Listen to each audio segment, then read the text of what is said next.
Hello, welcome back to From Head to Toe. You know what it is. We're going to be here recapping RuPaul's Drag Race All Stars 9, Episode 5. I'm actually a lot more excited to film this week than I was last week. I don't know what happened last week, but who cares? We're here now, we're oiled up, and we are ready to talk some shit for you. Not shit. I feel like I'm not actually talking shit when we do these reviews. I'm seeing a lot of like stuff online about like queens being mad about other drag race queens coming for them. God don't give a fuck about you and what you're doing with your cross-dressery ass drag. I never wanted to put myself into that position. When this season was being announced and all my friends were going to go film, I was like, this would be the season to finally sit down and recap because I love talking about my friends. I do feel like I come from a place of experience and I want to say taste, but maybe it's not even taste. Just like if I were on Drag Race, I would be comfortable with like, Bob, Monet, Bianca talking about me because I value their opinion. And I would much rather hear it from like them than a fag who has never done drag with a microphone. Even when I was like 18, 19 years old, starting back in Riverside, the VIP, we always used to call them, I think, tip bunnies is what they say. Like, it's someone who takes the initiative after someone's performing to collect the tips, which, thank you so much. Thank you. There's always, I am guilty of this. I will take your tips and I will like get so focused on needing to reveal my coat and everything that I'll just like throw them behind me. But there's always this person who will take the tips, come backstage, and there's a certain personality who will just, give you your tips, leave, go watch the show, do the same thing for other queens. Do that. Some people like to take your tips, bring them backstage, and then find a place that's just home for them to sit and count your dollars, listen to all the backstage tea, and somehow, some way develop a comfortability to join in on the conversation, which means reading other drag queens, talking about your performance style. I've always hated that sense of entitlement. I've always hated that I don't do drag, but I can talk about drag kind of person. Doing these reviews each week, I feel like it's coming from a place of credibility. I've said it before, I'm very protective of the art of drag. I'm now 10 years plus in the game. This is my favorite thing in the entire world, so I feel able to talk to you guys at home about it. So thank you so much for tuning in and getting the full breakdown, the full thoughts, and maybe this sounds like it's pointed at someone, but it's not just pointed at one person, I promise. It is just all these fags with an opinion who have no right to have an opinion, but that's what the show is, It's just the worst when these fags have an opinion and they're getting paid to have that opinion when they have never put a wig on, they have never stepped on stage and done drag. So that's not me. Hello, thank you so much for tuning in from head to toe. Today we're going to be recapping All Stars 9, Episode 5. The challenge is, I already forgot it, it's called Hot Property Ad, and the runway category is From Day to Night Reveal. So the girls have, I feel like every season of All Stars now, there's a reveal. Going from one thing to the other is a challenge, so it only sounds fitting that the All Stars have to take this on. Up first, RuPaul. RuPaul is wearing a like 3D flower applique, fully sequined gown. This definitely reminds me of definitely a Judy Garland type of reference. The gown, I love. I love the cinch waist. I love this shape of gown on Ru. There's a lot of like flower applique work that went into this. I feel like the 3D pop out is such a nice touch to the silhouette, but she still has hips, waist, and tits. I don't love this hair. To me, this hair is wig by tips. So there's things about this hair that I really do like, and there's things I really don't like. What I do like, I love that the hairline is exposed. Not necessarily necessary. I could say that 5 times fast. Not necessarily necessary, not necessarily necessary, not necessarily necessary for this hairstyle. and that was 3 times. not necess- not not necessarily necessary for this hairstyle though. I think that this is a hairstyle that a lot of queens gravitated to a couple years ago. I'm looking at you, Meatball. I'm looking at you, Kimchi. Because it was a style you didn't have to glue down. Ru right now is doing this style-ish, but she's glued down. For Ru, it's so important for her to have hairline exposed, so I understand that, and I would probably be the exact same way. I always feel like bizarre when I don't glue down a frontal. Normally this style is like a lot heavier. Like all the curls are kind of like, she almost needed to like flip her hair upside down again, bring it forward and then spray, or like have the roller set everything kind of coming forward and then pinned and fluffed. When I think of Ru as a blonde, I think of Ru as a blonde with a touch of yellow. And like this is the Ru shade of blonde. If I were to ever dress up as Ru, this is the blonde I would do. It's so weird because I feel like I've been now gassing her up this past couple of weeks about the jewelry. I feel like this is an 80s earring, gold and white, with like an AB ring. I hate rings that creep off your finger. Like I love like an accent cocktail ring, but I hate it when it like comes up or is like takes over multiple fingers. I just feel like that is so, I do drag, and like I just don't know as Ru as that girl. She's wearing an AB nail, AB rings, and then like a gold and white enamel earring. Ru is in a reddish corally peep toe platform moment, and I feel like that also just makes her look even taller because it all connects. Yeah, that's what RuPaul is wearing from head to toe. Moving on to ALEC MAPA. I know ALEC MAPA as the news anchor from Ugly Betty. That doesn't seem like that long ago, but it is that long ago, so it's like, okay, I've grown up with ALEC MAPA in a way. ALEC is in drag for them. They have always been very attached to the Drag Race bubble, and they obviously really like them. They came out in a platform, and this is what I would expect a male presenting person going into Drag Race to dress like. So expected, but you ain't gotta reinvent the wheel. Category on the runway is from day to night reveal. I feel like the hardest thing about a reveal is to make it look effortless. When you're working with nails and heels and cameras and pressure and light, it's just like you wanna not look down. You want your snaps to be working. You never want to use Velcro because that is... I got this quote from Roxy Andrews. Velcro just gives me dude. I totally understand that. It's so industrial. It's like what you would imagine like a construction worker putting their vest on with. It's gonna be Velcro. You want like a nice Broadway snap. I guess if you're not wearing nails, please paint your nails at least. You could do like some sort of huge hook and eye, but like never rely on safety pin to do your reveal, or oh yeah, zipper. Don't use a zipper because the undeterminable clink, and like especially when you're working with like these sections of your body that like fold. I've had so many reveals that I've had to just like, it's not working on stage, so I'm just like, because you're not gonna catch the bitch slipping, or you will catch me slipping, but the skirt is gonna come off. They'll catch the bitch naked. Up first, we have Miss Clunk. Up first, we have Nina West. Of course, when I see a drag queen dressed as a nun, my brain goes to Sisters of Perpetual Indulgence.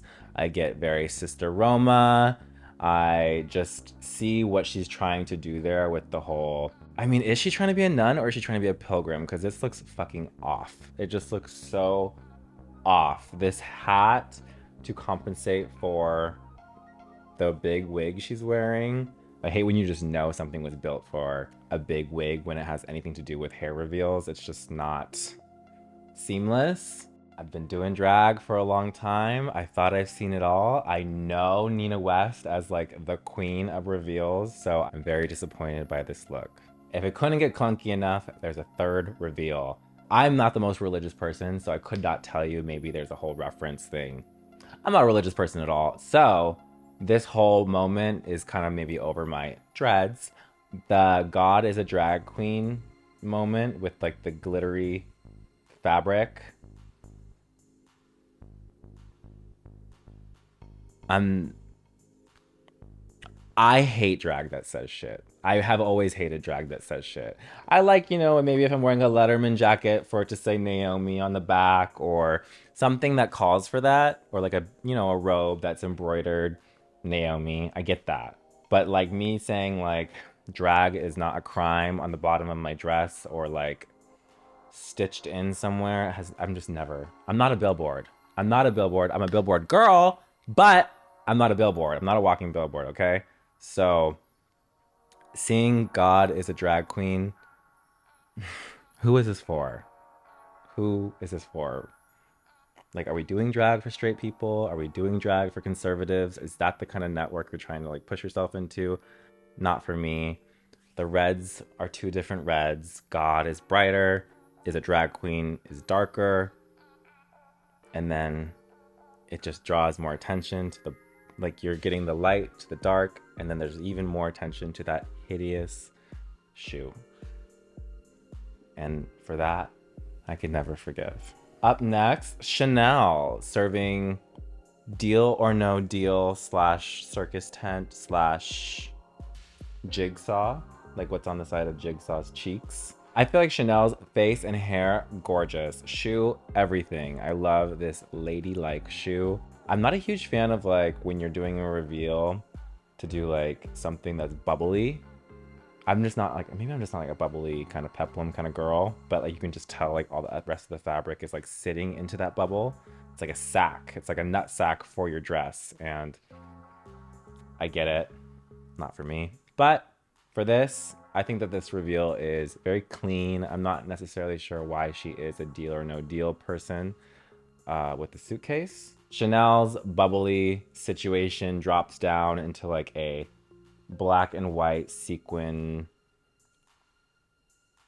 trippy to the seam. It's very clean. Is it groundbreaking? No, but it's clean. I think Chanel looks gorgeous. Love the face. She knows how to glue down a wig, and love the shoe. Up next, Plastique Tiara. I feel like this is the only look that I've seen that is a full on, like, from one look to the other. And yes, it is just, removing a coat, but the coat is full coverage. You have no idea what's underneath it. It makes sense with the first look.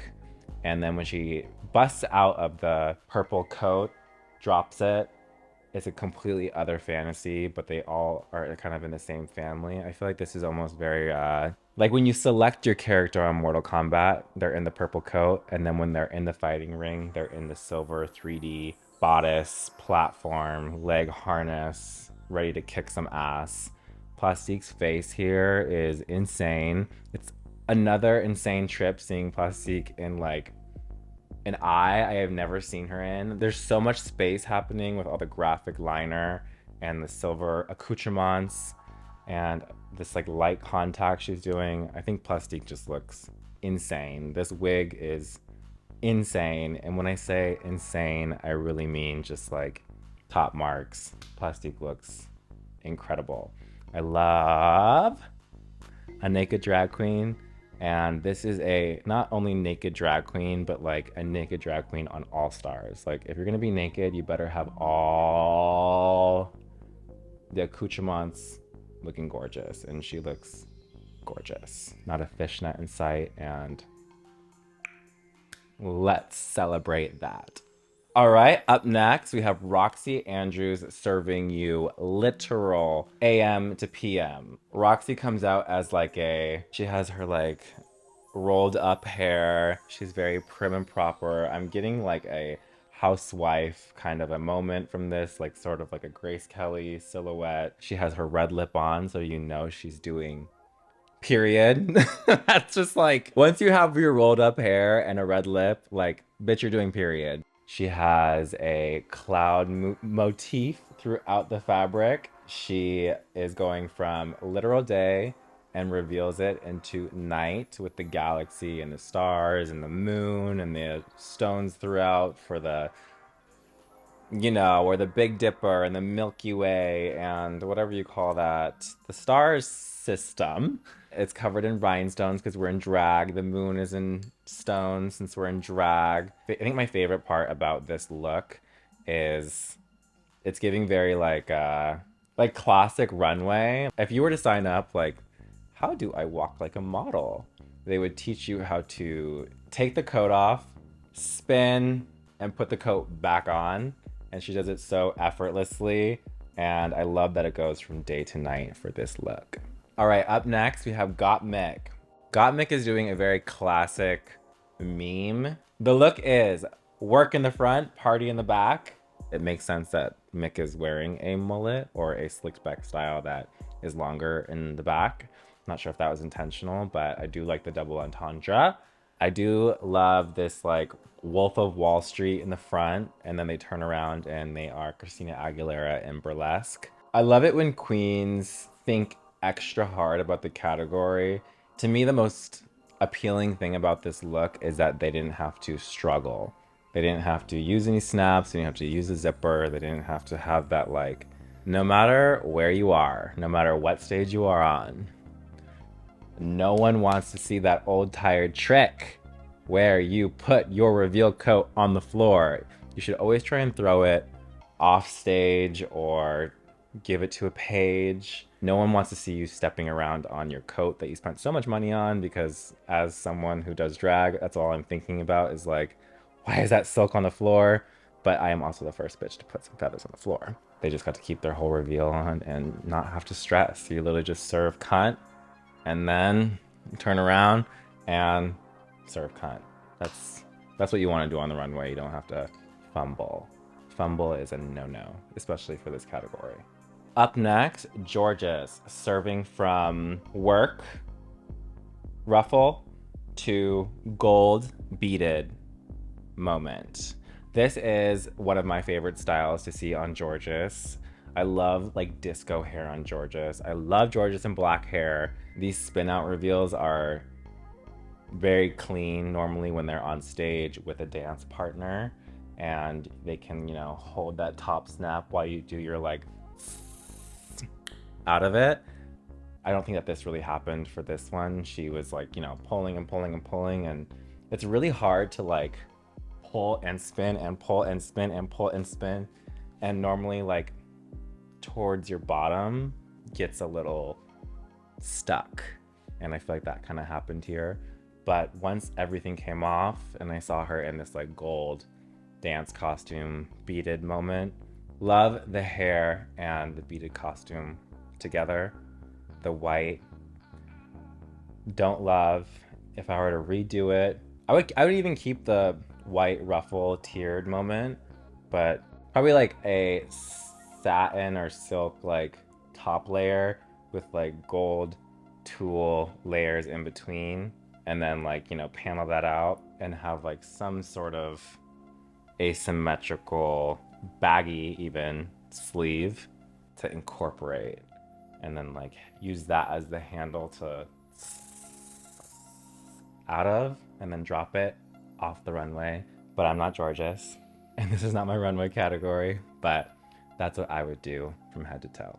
Up next, Angeria. It's the one shoulder ostrich with, she do love a one arm moment. I feel like her taste in the one arm, it gives maternal, not maternal, like not like she's pregnant. It gives mother of the bride-ish. You have the feather, one shoulder, you have the African inspired style fabric nutsack reveal, and you also have like this like trims placed on the bodice that go up from the waist to the sleeve. It's not specifically because it's Angeria, it's because Angeria is making the same mistakes that I used to make back in the day. And I fucking hate a headband that covers your hairline. It just reads lazy. It reads like I didn't want to glue it down. I think if like you're gonna do the headband, just back it up a little bit behind the glued down frontal. I think my favorite thing about this is the yellow in her makeup that matches the yellow in the print. You see the animal print, gorgeous. I think that this is actually a really great animal print, but there's shots where you can kind of see like the, is it not a good animal print? Am I just trying to be nice? It's an abstract animal print that has, goes to the floor. I feel like it should never be like, my reveal is putting on more clothes. In my mind, maybe coming from like a hoe mindset or a fan of burlesque, the point is to get more naked, not cover up more. And this animal print is not necessarily gorgeous enough or interesting enough to be a standout wow factor. I do. Yeah, it, all we're getting is look at my animal print. Um I deserve that. I deserve it. I lost the nail and dropped my phone. Up next, we have Miss Vanjie serving you Pretty Woman. I feel like every single time one of us in Vegas would do like an updo or like have some curls down or even honestly just wear like a long glove, it would be very like, oh my God, pretty woman, pretty woman, pretty woman from Derek and Vanjie. A huge mistake I have for myself is I've never seen it. Oh, watching it. I know. Even though I've never seen Pretty Woman, I can tell that Vanjie is doing a exact replica, but she's not in a costume. It's something that is fitted to Vanjie's body. It has like amazing detailing in like the pleating in the dress, and I love this white glove that comes up to the cap sleeve, and Vanjie looks gorgeous. I feel like every single runway I've seen her do, and I feel like the fact that they saved Vanjie for the final runway of this category, like they know she looks stunning. The reveal that she does is just so good. Walk the runway, walk it back, reveal, leave it up there, and then walk down. Like I think that just looks so clean, so effortless. You're not dodging shopping bags or a reveal coat on the runway. This is a reference that I know Michelle and Rue and everyone on the judging panel is familiar with, and it's just a home run. Vanjie, you look gorgeous down to the updo, the French twist in the back. I can't clock your nape lace, and big mistake, huge. What's another reference from the movie where she grabs the necklace and goes like, you know, all those and a home run attached to it. Vanjie looks stunning. My favorite this week, the fact that Mick could serve runway down and runway back without having to snap and zip and any fumbling. So clean, so polished, a reference, but sort of obscure enough to remix it and adapt it to your own interpretation. Mick, love. I also really love Plastiques because Plastique just looks so fucking hot, and she's gonna rip my head off during a game of Nintendo 64 or whatever the fuck Mortal Kombat used to be on. Don't know. Don't play games. Don't know. Does she rap? Oh wait, I thought she sang, or I thought she rapped. You know what I'm talking about. Don't know her. All right, and that was all the looks of RuPaul's Drag Race All-Stars 9, episode 5. We got all the reveals. That was 2 or plus looks in one. Tune in next week to see us talk about RuPaul's Drag Race episode 6. If you'd like to see me go through the ads and the lip sync and just more opinions from this big-lipped, dreaded on her head, smells like patchouli bitch, tune into the Patreon at patreon.com/Naomi Smalls.